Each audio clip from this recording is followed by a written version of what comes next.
What do you like about Greece? Do you recharge yourself when you go to Greece? Light is wonderful. I like the temperament. An awful lot of my Anglo-Saxon friends think that when people are speaking Greek, they're having rows.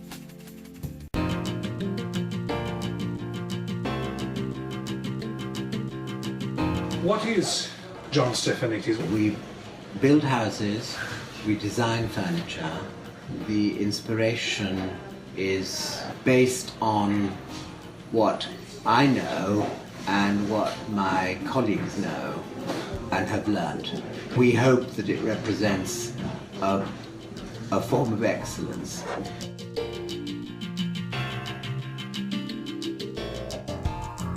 I was brought up in Egypt. I'm an Alexandrian Greek. Right. And I lived there until I was 17. After I left Oxford, I went into advertising. And I worked in Milan for 5 years. I learned Italian, and then I absorbed what Italy has to give. Where I lived taught me about being creative. And then what I learnt there is what I subsequently call a drop-dead date. What do you mean by that? Which is a date at which things have to be finished, ready, perfect.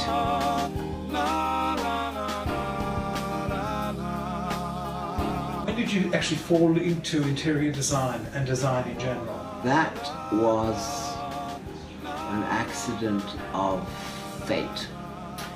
I decided I wanted to live in London, and I had to have a business, and that's what I chose.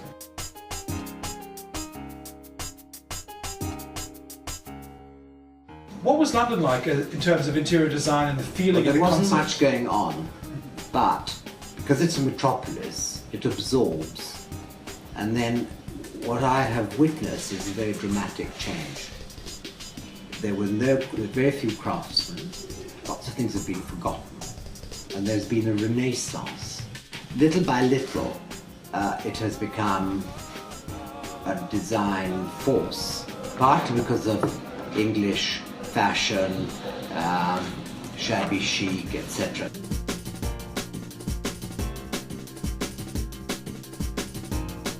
In England, it's more than likely to be renewing existing space. How you filter the light and what you do with light is a preoccupation when you are establishing the blueprint of a house.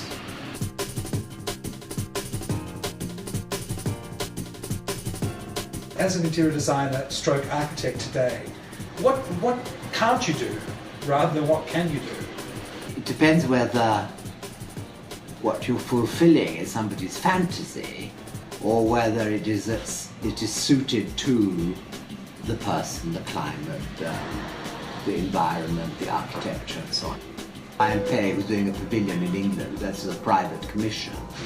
And he's not interested in doing the inside. He has total confidence in us. I think he knows that we will respect the design and won't do anything silly. So it's a question of understanding.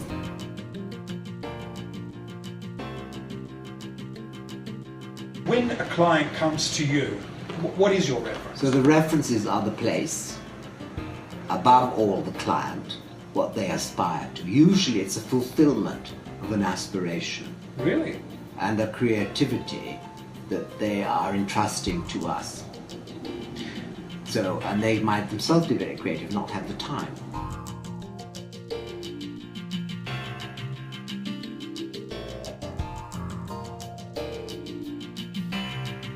We meet very regularly with the clients, so within the duration of the contract, it's like once every 3 weeks or once a month.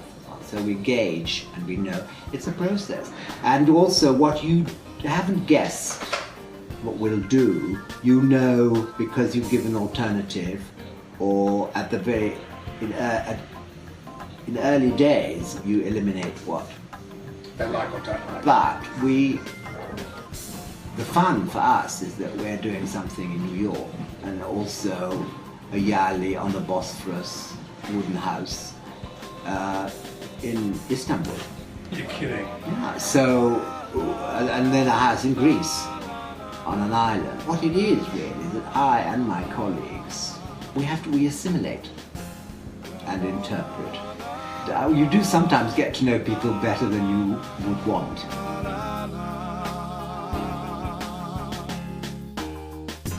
Do you characterize yourself as an artist, as a designer?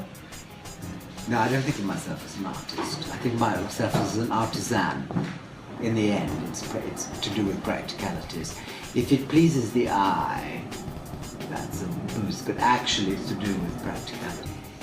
I think it's very difficult to put people into categories. When we do what we do, it's you know, I've come across this. People don't quite know what we are or who we are, and they are surprised. People who've known me for years, surprised at what we do or how much we do or the variety. But would you say great architects are artists? Even a Frank Gehry today, you'd have to say that. You know, the museum, the Guggenheim Museum. Well, then in that case, you're saying that everybody who's any good is an artist.